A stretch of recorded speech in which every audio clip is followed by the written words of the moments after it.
Hey everyone, welcome to today's Explainer. We are jumping right into a massive global news roundup for July 5th, 2026. Things are moving incredibly fast out there right now, so we're going to break down 15 major headlines, cutting through all the noise to give you a clear, structured look at exactly what's happening around the world today. Let's get right to it.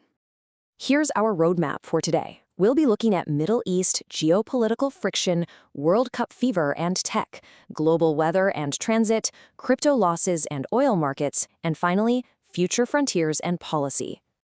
Kicking things off with Section 1, Middle East geopolitical friction, shifting alliances and rising tensions.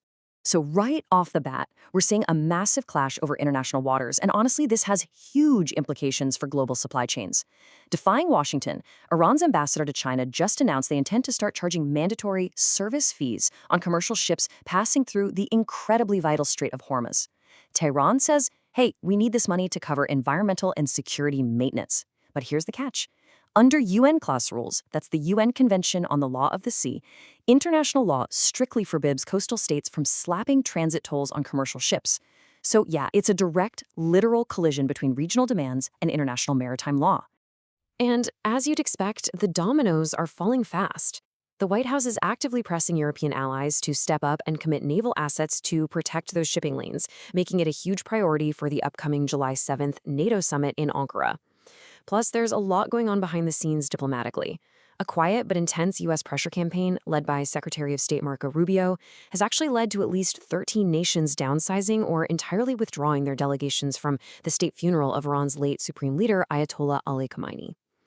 And amidst all this intense geopolitical maneuvering, there's also some really somber news.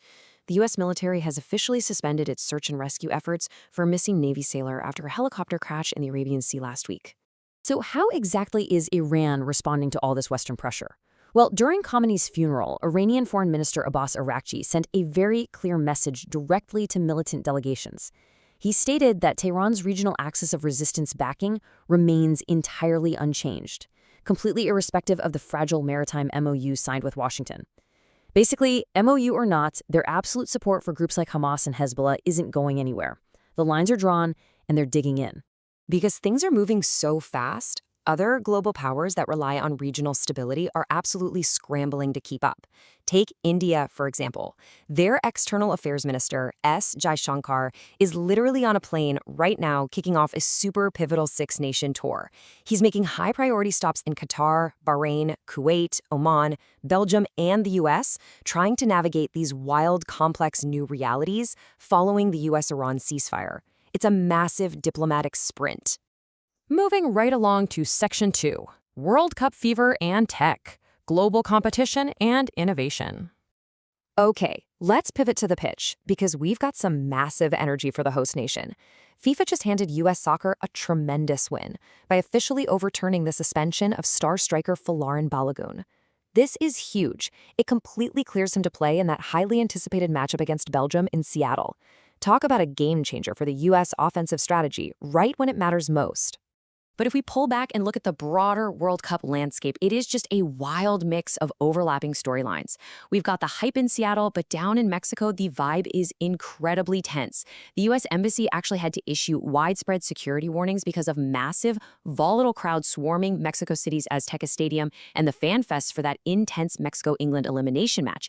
And then, completely shifting gears to the innovation side, South Korea's Hyundai Motor Group is out there deploying their latest fleet of autonomous humanoid robots directly inside the stadiums. So you've got high-stakes soccer, intense security protocols, and literal sci-fi marketing all happening at the exact same time. All right, Section 3, global weather and transit, extreme disruptions to daily life. While fans are packing stadiums, extreme weather is absolutely wreaking havoc on daily commutes around the globe.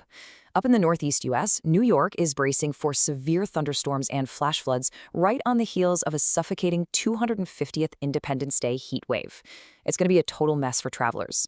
Meanwhile, halfway across the world, it's a completely different kind of water problem. A massive monsoon deluge rolling in from the Bay of Bengal has triggered red alerts across Mumbai, Thane, and West Bengal.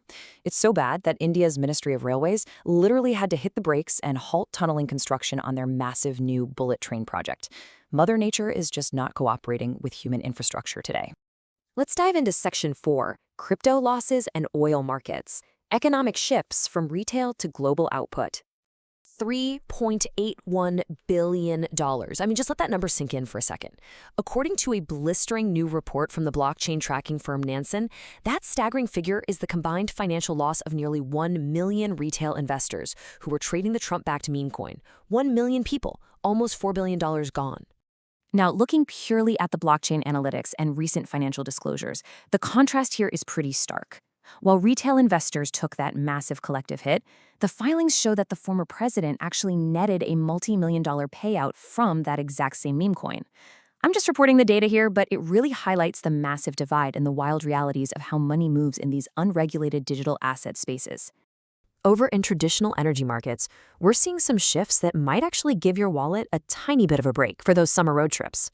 Global crude indices have slipped a bit. Why?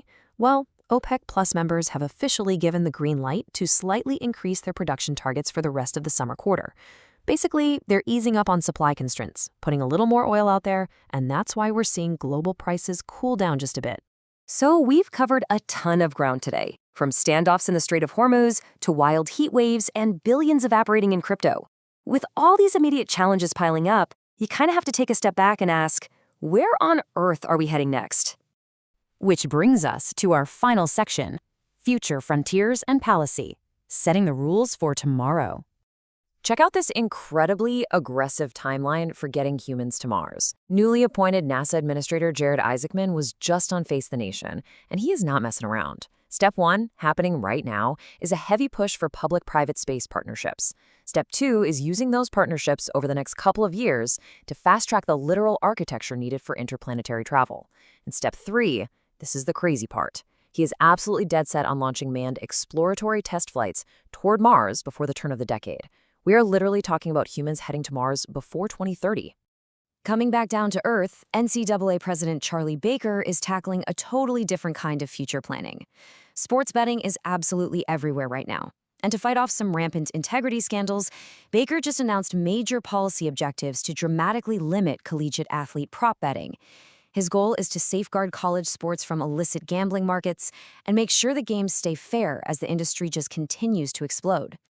And that wraps up our visual breakdown for today. We've looked at a world pulling in a million different directions, from tense alliances in the Middle East and billion-dollar transit projects paused by weather, to massive crypto losses and literal AI robots hanging out with World Cup fans. Thanks so much for joining this explainer. I want to leave you with one final thought to chew on. Out of all these massive global shifts we talked about today, which one do you genuinely think will have the longest lasting impact on our daily lives? Keep learning, stay curious, and I'll catch you in the next explainer.